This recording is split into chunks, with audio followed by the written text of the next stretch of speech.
Hello, my friends, and welcome back. Thank you very much for being with me again today. You see, experts sometimes are liked, sometimes are disliked. That depends on what they say.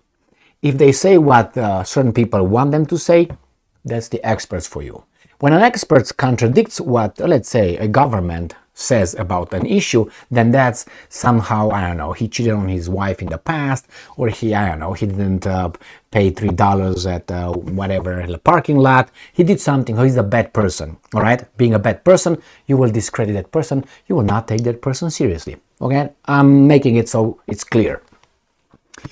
We're going to talk about the Nord Stream 1, Nord Stream 2 pipelines, and they are, as you know, investigated, the blows, they're investigated by the people in Denmark, the people in Sweden, and I think there are some Germans that are allowed to just look around. That's it, nobody else. Well, we have some experts here coming and telling us more information on who could possibly and what kind of tools, or anyway, technology, those guys used in order to blow Nord Stream 1 and Nord Stream 2. This is going to be obviously an expert that probably is going to be dismissed by the usual suspects. So let's get going with this article coming from Russia Today, obviously, from the 21st of April 2023. And I'm quoting, "Sophisticated naval forces," end quote, "bombed Nord Stream, Danish Navy veteran. The perpetrator had access to advanced underwater drones," a former diver told Bloomberg. Whoever sabotaged the Nord Stream pipelines likely had access to fast-moving underwater drones. One of Denmark's most, and I'm quoting, "experienced Navy divers told Bloomberg on Thursday." So this guy did not tell Russia Today, it's told Bloomberg. As of now, he's called experienced Navy diver. After this, probably is going to be called Russian stooge or something. NATO forces trained with these unmanned underwater vehicles near the blast site prior to the explosions. Doesn't mean anything, but hey, we got some suspects. The diver said that, and I'm quoting, "finding the pipelines without precise coordinates or tracking technology, then transporting and placing the explosives would have challenged diver saboteurs," in the newspaper's words. So, I quote, that means these guys who supposedly came with a little yacht and just dove in and then found the pipes and then put the explosive, he's like, come on. Anyway, let's quote this guy again, see what he has to say.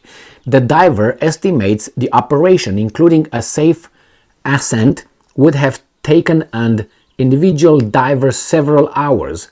He summarizes that whomever carried out the attack had access to a fast-moving, autonomous, submersible vehicle, like the ones employed by sophisticated naval forces," end quote. The report continued, adding that, and I'm quoting, "a surface vessel remaining relatively static for hours would have attracted unwanted attention," end quote. Nothing illogical here, but hey, with people with below 86 IQ, that's like, come on, man. Anyway, the Danish Navy described the diver's hypothesis as sound, while the country's intelligence agency, Defense Ministry, and Foreign Affairs Ministry offered no comment. So the Danish Navy described it, but the rest, intelligence, defense, and of Foreign Affairs, no comment. Okay, they're thinking, what should I say now, man? Well, okay, the Nord Stream 1 and 2 pipelines, which were built to deliver Russian natural gas directly to Germany, lost pressure, blah, blah, blah. We know that one. Okay, they were blown up in the economic zone of Denmark and Sweden. Denmark is one of the 5 countries independently investigating the incidents, but has not shared any conclusions. 5 countries. Okay, I thought there were only 2, plus Germany a little bit.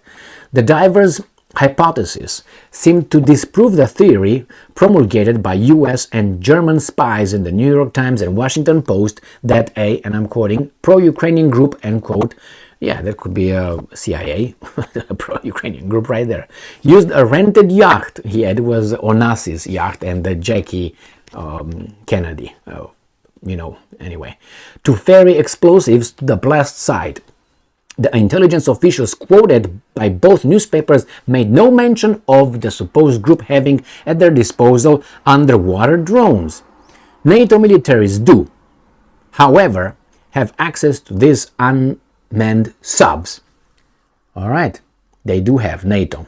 During last June's Baltops exercise, the U.S. Navy's 6th Fleet trained with underwater mine-hunting drones for 10 days off the coast of Bornholm, according to a NATO statement.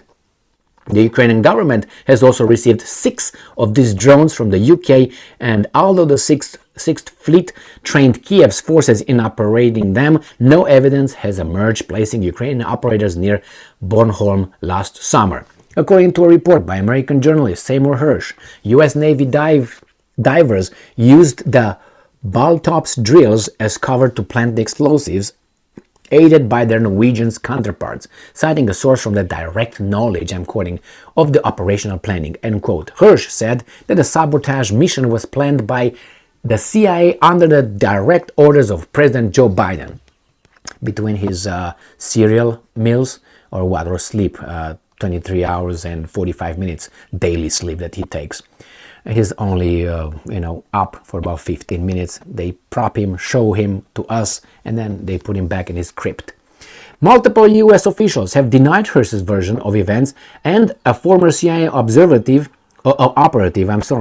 told Bloomberg that, in his opinion, someone involved in the planning would have stepped in and said, and I'm quoting, "This is the dumbest thing I've ever heard," end quote. However, Hersh wrote that this exact scenario happened, with State Department and CIA officials deeming the plan, and I'm quote, "stupid," but the skeptics were overruled and the pipelines destroyed with explosive trigger remotely 3 months after they were planted, according to Hersh's sources. Russian President Putin said last month that he, quote-unquote, fully agrees with Hersh's conclusions. What do you expect, right? Blaming the sabotage on U.S. intelligence, end quote. The Kremlin has disseminated the pro-Ukrainian group theory, calling it a, and I'm quoting, a coordinated media hoax campaign. Now, well, at least you have some experts, or analysts, but he's an expert actually, coming and telling you his assessment of this firsthand. Now you want to take it into consideration or not? Bloomberg did. Russia Today obviously did. Is it possible? Well, possible. Probable.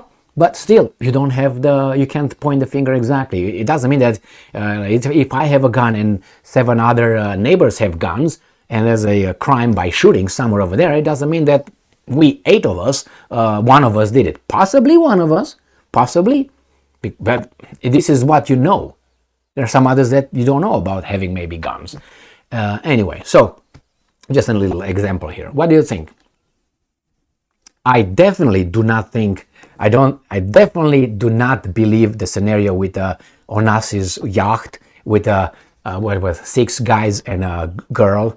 I definitely do not. I definitely discard that Hollywood BS with a diverse group hating that and hating. No. I don't believe that.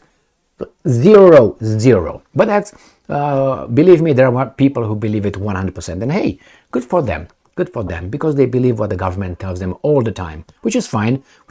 They go and vote, and then we elect a semi-conscious individual. Good job. Thank you very much for being with me again today. Stay strong, stay smart, look for the truth, and be just.